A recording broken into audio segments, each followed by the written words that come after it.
आपके घर में जो आपके छोटे लोग हैं, छोटे भाई, छोटे बहन या जो भी आपका छोटा रिश्ता है, अगर वो बड़े हो गए हैं और वो आपके साथ में कुछ बड़ा बनने की कोशिश करते हैं, आपके सामने अगर वो ये दिखाते हैं कि अब वो बड़े हो चुके हैं, तो वहाँ पर ऐसी जगह पर ना घर के जो रिश्ते होते हैं, जो माहौल होता है, वो टूटने लगता है।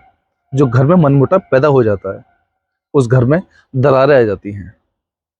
तो हेलो फ्रेंड्स, कैसे हैं आप सभी लोग? उम्मीद करता हूँ आप सभी लोग अच्छे होंगे। आपने देखा होगा कि हमारे जो घर कुछ ऐसे होते हैं जो पहले बहुत अच्छे चल रहे होते हैं, सब कुछ ठीक चल रहा होता है, लेकिन एक समय आने के बाद में उस घर में मनमुटाव की स्थिति पैदा हो जाती है। वो घर धीरे धीरे मनमुटाव की तरफ बढ़ जाता है। परिवार में जो सदस्य होते हैं उनके आपस में मतभेद पैदा हो जाते हैं और उनके बीच में मनमुटाव वाली स्थिति पैदा हो जाती है। अब ऐसा होता क्यों है? ऐसा होने की कुछ वजह होती है, जिनमें जो दो तीन जो मेन मेन वजह हैं, वो मैं आपके साथ शेयर करना चाहता हूँ। तो पहली बात, जिस घर का हर सदस्य अपने आप को मुखिया समझने लगे कि अब मैं इस घर में बड़ा हो गया हूँ, मैं मुखिया बन गया हूँ, मेरी बिना मर्जी के इस घर में कोई काम नहीं होना चाहिए, उस घर में ना हमेशा मनमुटाव की स्थिति बनी रहती है। परिवार के जो सदस्य होते हैं उनके बीच में आपस में मनमुटाव होता रहता है, मतभेद पैदा होते रहते हैं, और ऐसे घर में जो है जो संबंध होते हैं वो बिगड़ने लगते हैं और ऐसा घर कभी तरक्की नहीं कर पाता। दूसरी स्थिति क्या होती है? तानाशाही। जिस घर का जो मुखिया है, अगर जो घर का जो मेन आदमी होता है, जो मुखिया है, अगर वो तानाशाही के बल पर अपने घर को चलाना चाहता है, तो ऐसे घर में भी मतभेद होना स्वाभाविक सी बात है। और वो घर कभी ना कभी उनके घर के जो सदस्य होते हैं उनके बीच में मनमुटाव जरूर पैदा होगा, मतभेद जरूर पैदा हो जाएंगे, और ऐसे घर में भी आगे चलकर तकरार जरूर होती रहती है। तीसरी जो मुख्य वजह है वो है, जिस घर के बच्चे बड़े हो जाएं। हर घर में बच्चे बड़े होते हैं, हर घर में छोटे बड़े होते हैं। बड़े होने का मतलब उम्र से बड़े नहीं होते। जिस घर में जो छोटे सदस्य होते हैं, जो रिश्ते में छोटे होते हैं, छोटा भाई, छोटी बहन या जो भी कुछ छोटा है, बेटा है, बेटी है, अगर वो अपने बड़ों के सामने ये दिखाने लगे कि अब हम बड़े हो गए हैं, हमारी रेस्पेक्ट करो, वरना हम तुमको पलट कर जवाब देना जानते हैं, हम पलट कर बोलना जानते हैं, ऐसे घर में भी आपके रिश्ते कभी आगे ठीक से नहीं बढ़ पाते। आपके रिश्तों के बीच में मतभेद जरूर पैदा होते हैं और घर में तरक्की जो है वो रुक जाती है।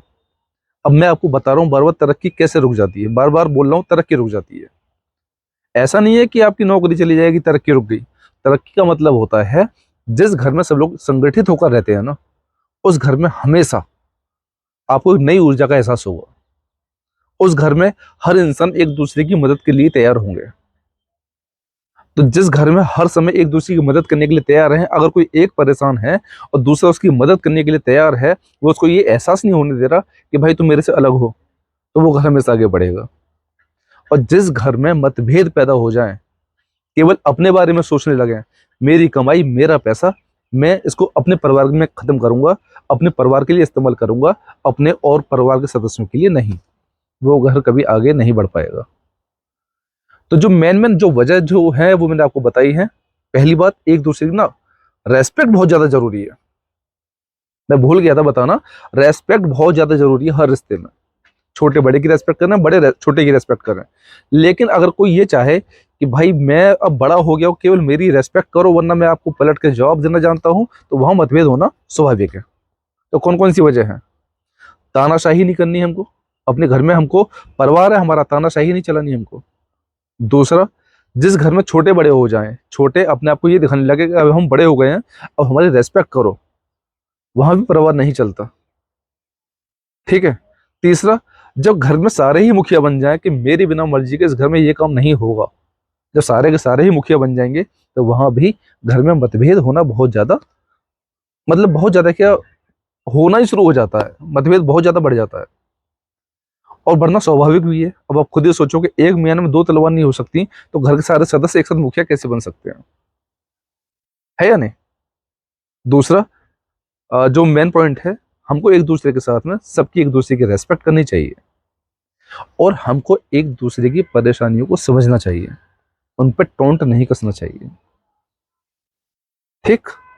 तो जो परिवार में जो मेन वजह होती है, जो हमारा परिवार बिगड़ता है, मतभेद जो पैदा होते हैं, वो मैंने आज आपको बता दी है। अगर हम इन चीज़ों पर ध्यान दें तो हम अपने परिवार को ठीक से चला सकते हैं, अपने परिवार को आगे बढ़ा सकते हैं, अपने प्यार को, अपने जो परिवार में जो हमारे सदस्य हैं उनके बीच में हमारे प्यार जो है बढ़ना चाहिए, सामंजस्य अच्छा होना चाहिए। लड़ाई झगड़े हर घर में होते हैं, लेकिन इन चीज़ों को भूलकर हमको आगे बढ़ना चाहिए। ओके, उम्मीद करता हूँ आपको ये वीडियो पसंद आई होगी। मिलते हैं फिर अगली वीडियो में, तब तक के लिए नमस्कार, जय हिंद, जय भारत।